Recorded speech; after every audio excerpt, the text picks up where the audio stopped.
Hello and welcome to Newsbreak. I'm your host, Nick Steffens. Coming up, Carter Amos had a career game against Fort Madison, but first, today's top stories. The Mount Pleasant Community School District Board convened a special meeting on Monday to explore the potential acquisition of buildings in the central campus section of the former Iowa Wesleyan University property. The district has been considering the establishment of grade-alike elementary schools and aims to eventually create an all-grades elementary institution. Following the closure of Iowa Wesleyan, the board began assessing the feasibility of utilizing the available buildings for this purpose. At a recent session, they met with Carl Nelson Construction to discuss the prospective project. Preliminary discussions indicated an estimated renovation cost ranging from $26 to $31 million, which is lower than the estimate for constructing a new building. However, the provided assessment does not cover additional expenses such as asbestos abatement, equipment replacement, exterior improvements, or playground facilities. The board also deliberated on upkeep costs for unused buildings. If the purchase proceeds, the design phase is anticipated to take around 9 months, with construction lasting approximately 18 months. A committee composed of residents, officials, and business leaders in Washington is nearing completion of a proposed ordinance governing vacant and partially vacant buildings in the city's downtown district.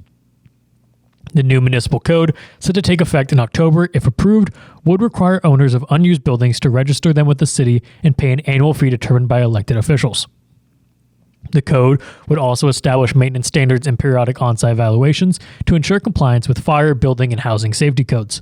The committee's discussion focused on defining vacancy, and the agreed-upon definition includes building unoccupied for 1 year or with at least 50% vacancy above the basement level.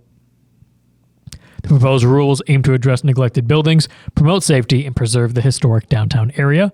The committee plans to conduct one final review before recommending the rules to the city council. A widespread drought is significantly impacting crop production in Iowa, with experts and farmers reporting the adverse effects.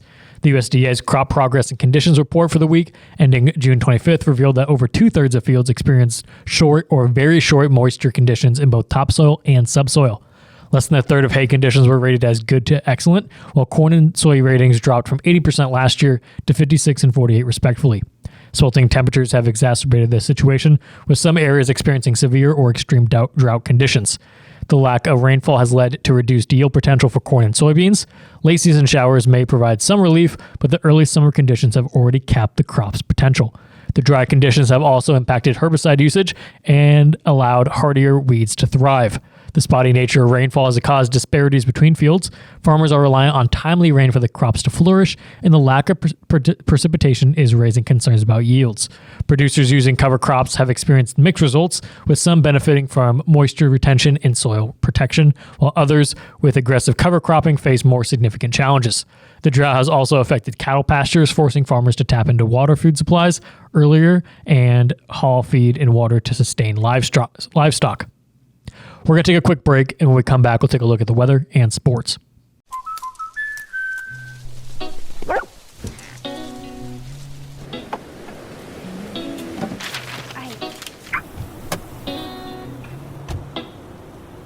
Protection is important, especially when you're talking about your dreams, which is why we're going to keep you covered with plans that can save you up to 23% when you bundle your home and auto. That's protection.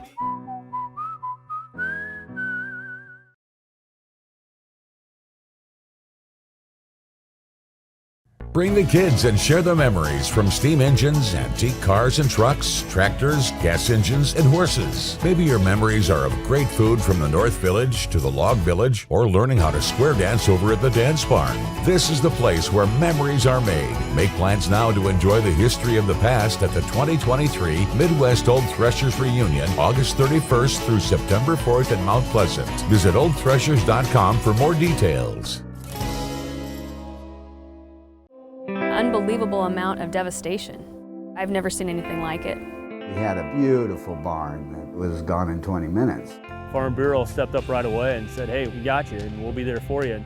We were taken care of. Now we could get on to repairing and rebuilding. I tell everybody about Farm Bureau. We're fortunate to say we have good coverage with good people doing it. Contact Farm Bureau agents Tony Starr and Mike Welcher in Mount Pleasant today. Hello and welcome back to Newsbreak. I'm your host, Nick Steffens. Coming up, your 5-day forecast, but first, obituaries. Marvin R. Lambert of Winfield passed away on June 23rd at the age of 97. A funeral service will be held at 2 p.m. June 28th at Winfield First Presbyterian Church. Snyder and Hollenbaugh Funeral Service is in charge of the arrangements. Ruth Annette Harrison of Marion passed away on June 25th at the age of 88. A private family service will be held at a later date. Murdoch Funeral Home is in charge of the arrangements. Marty Allen Johnson of Washington passed away on June 27th at the age of 65. A private graveside service will be held at a later date. The Beatty Peterson Funeral Home is in charge of the arrangements. John L. Schmidt of Quincy, Illinois passed away on June 26th at the age of 92. A service will be held at 10:30 a.m. June 30th at the Quincy Memorial Park Mausoleum. Hanson Spear Funeral Home is in charge of the arrangements. That was obituaries. It is now time for your 5-day forecast. We've had some nasty weather today with a high of 90 and strong storms. Tomorrow there's a chance of more thunderstorms throughout the morning with a high of 86. Temperatures will plummet to 79 degrees on Saturday, and there's a chance for more thunderstorms throughout the day. The storms will stick around through Sunday, and the high will be 80. Finally, on Monday, it'll be 86 and mostly sunny. We're going to take another quick break, and when we come back, we'll take a look at sports. At 5 Star Community Credit Union, we want to help you lead a better life. We offer competitive rates and convenient appointment times for all kinds of loans: auto, recreational vehicles, home equity, line of credit, holiday, and personal loans. We make it easy to build your credit and enjoy the good things in life. We invite you to join 5 Star Community Credit Union. We are community-minded and member-focused. Come visit our locations in West Burlington and Mount Pleasant or online at 5starcu.org. Federally insured through the NCUA, Equal Housing Lender. At Brown Shoe Fit, we pride ourselves on traditional sit and fit service that's been serving the Mount Pleasant area since 1952. At Brown's, we have shoes for the whole family. From kids to adults, we carry the finest footwear for every occasion. Whether you're looking for something for work, casual wear, or exercise, we've got you covered. And don't forget about our selection of safety toe footwear for both men and women. Come visit us 6 days a week and experience the best in traditional sit and fit service. Brown Shoe Fit, where quality and tradition meet. Welcome back to Newsbreak. I'm your host, Nick Steffens. It is now time for sports.